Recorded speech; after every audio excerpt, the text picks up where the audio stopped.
plus 7 minus 2 plus 6 equal 16 very good. কিভাবে হলো? Calculator দিয়ে।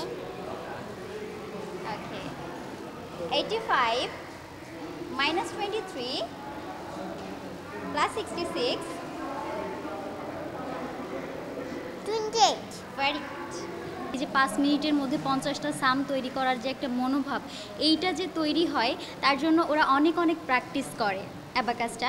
তো এই জন্য এই প্রতিযোগিতাটাও আসলে একটা বাচ্চার মানে এই যে ম্যাথটা, অ্যাবাকাস ম্যাথটা মূলত যে স্পিডটা বাড়াবে বাচ্চাদের, তো এটা প্রচুর পরিমাণে প্র্যাকটিসের কারণে আসলে স্পিডটা বাড়ে। তো প্র্যাকটিসের আগ্রহটা তৈরি হয় কম্পিটিশনের মাধ্যমে, আসলে এটা আমি মনে করি। ওরা তো আমাদের সাথে মজাতে অনলাইন ভিত্তিকভাবে ক্লাস করতো, কিন্তু এখন কিন্তু অফলাইনে সবাইকে দেখতে পাচ্ছে এবং সবার সাথে থেকে সেই প্রতিযোগিতায় অংশগ্রহণ করছে। তার মধ্যে দেখা যাচ্ছে যে তার মধ্যে যে জড়তা ছিল বা ভীতি ছিল সেটা মানে দূর হয়েছে। ম্যাথ করতে দিয়ে মিস গিয়ে বসতে পারে না বেঞ্চ টেবিলে, এর মধ্যে আমার মেয়ে মানে শেষ করে ফেলে, ডান বলে ফেলে যে এত দ্রুত কীভাবে স্কুলের ম্যাথগুলো শেষ করছে। তা আমি তো জানছি যে ও আসলে তো অ্যাবাকাস করে এই স্পিডটা পেয়েছে। এরকম যেখানেই যায় সবাই ওর এই ম্যাথের পারফরমেন্স দেখে খুব খুশি। আমাদের এই যে অ্যাবাকাস ব্রেন ডেভেলপমেন্টের মাধ্যমে শিক্ষার্থীদেরকে আমরা দেখছি যে পূর্বের যে কোনো সময় থেকে আমাদের শিক্ষার্থীরা কিন্তু অনেক বেশি প্রবলেম সলভিং, ক্রিটিক্যাল থিঙ্কিং এবং তারা কিন্তু অনেক ক্রিয়েটিভ। সব মিলিয়ে তারা ক্লাসরুমগুলোতে কিন্তু তারা অনেক ভালো রেজাল্ট বা পারফরমেন্স করছে। আমাদের অভিভাবকদের ফিডব্যাকগুলো আমরা যখন পাই তখন আমরা তাদের কাছে জানতে পারি যে যে শিক্ষার্থীরা আগে গণিতে ভয় পেত, তারা ক্লাসে পিছিয়ে থাকতো, তারা এখন গণিতে অনেক ভালো করতেছে এবং তাদের ভিজুয়ালাইজেশন যে দক্ষতা সেটা কিন্তু তাদের অনেক বেড়ে গেছে।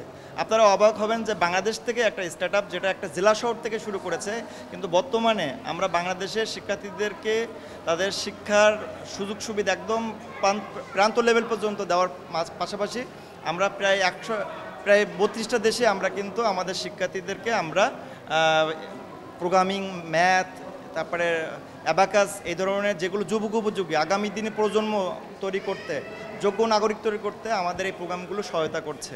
মূলত যখন করোনাকাল শুরু হলো বাংলাদেশে এবং সেই করোনার সময় কিন্তু অফলাইন যতগুলো এডুকেশনাল প্ল্যাটফর্ম ছিল সবগুলো বন্ধ হয়ে যায় এবং আপনারা জানেন যে একটা দীর্ঘ সময়ের জন্য এই প্রাতিষ্ঠানিক শিক্ষা থেকে আমাদের ছেলেমেয়েরা পিছিয়ে পড়ছিল এবং সেই সময় আমরা ভাবলাম যে তাহলে এখন কি করা যায় বাসাতে। তখন আমাদের মাথায় একটা প্ল্যানিং আসলো যে আমরা যদি এরকম একটা প্ল্যাটফর্ম করি যেখানে ঘরে বসেই ছেলেমেয়েরা বেস্ট এডুকেশনটা পাবে, সেই ভাবনার জায়গা থেকে আমাদের মূলত মজরুর যাত্রা শুরু। অর্থাৎ করোনাকাল যে সময়টা 2020 সালের সময়টাতে আমাদের মূলত মজরুর যাত্রাটা শুরু করে। এবং সবথেকে বড় কথা হচ্ছে যত দিন যাচ্ছে মানুষ কিন্তু সেবা তত সহজে পেতে চায়। হ্যাঁ, আমি ঘরে বসেই যদি সেবাটা পেয়ে যাই তাহলে কিন্তু আমাকে দূরে যেতে হবে না। স্পেশালি বলে আমাদের মজরুতে অনেকগুলো কোর্স আছে। একটা বড় কোর্সের নাম হচ্ছে আমাদের যেমন ক্যাডেট কোর্স আছে, সেই ক্যাডেট কোর্সে আমরা সারা দেশের যত মেধাবী ক্যাডেট স্কলার আছে তাদেরকে দিয়ে কিন্তু আমরা অনলাইনে ক্লাস নিতে পারি। ময়মনসিংহের একজন বা ঢাকার একজন, তাদের সবাইকে একসাথে ঢাকাতে আনা এটা কিন্তু টাফ জব। হতে পারে রংপুরে কোনো অসাধারণ শিক্ষক আছে, তাকে কিন্তু আমার ছেলেমেয়েরা পাবে না। আমরা শুরু করেছিলাম একদম প্রাথমিকভাবে আমাদের একটা ছোট্ট কোর্স দিয়ে শুরু হয়। সেই কোর্সে আমাদের আনুমানিক 120 থেকে 30 জন মতো ছিল একটা ছোট্ট কোর্সে এবং বর্তমানে আমাদের প্রায় 53,000 শিক্ষার্থী। বর্তমানে এখন পর্যন্ত আমাদের প্রায় 53,000 শিক্ষার্থী রয়েছে যারা বেশ কিছু শিক্ষা নিয়ে বের হয়ে গিয়েছে, আর অনেকে আছে যারা বিভিন্ন কোর্সে আমাদের সাথে এঙ্গেজড আছে। বলা হয়ে থাকে যে শিশুদের ব্রেন ডেভেলপমেন্ট এটা খুব ইম্পর্টেন্ট একটা বিষয় এবং 0 থেকে 5-7 বছর বয়সে ব্রেনের ডেভেলপমেন্টটা সব থেকে বেশি হয় এবং অ্যাবাকাসটা কিন্তু অনেক প্রাচীন একটা প্রথা। হ্যাঁ, অনেক আগে কিন্তু অ্যাবাকাস মেথডটা ছিল এবং অনেক দেশে কিন্তু অ্যাবাকাস কম্পালসারি সাবজেক্ট, কিন্তু আমাদের এই সাবকন্টিনেন্টে স্পেশালি বাংলাদেশে কিন্তু এটা খুব একটা প্র্যাকটিস হয় না। বিজ্ঞান প্রমাণ করেছে যে অ্যাবাকাসের মাধ্যমে ব্রেনের যে পরিমাণ ডেভেলপমেন্ট হয় অন্য কোনো ইনস্ট্রুমেন্টের মাধ্যমে এতটা হয় না।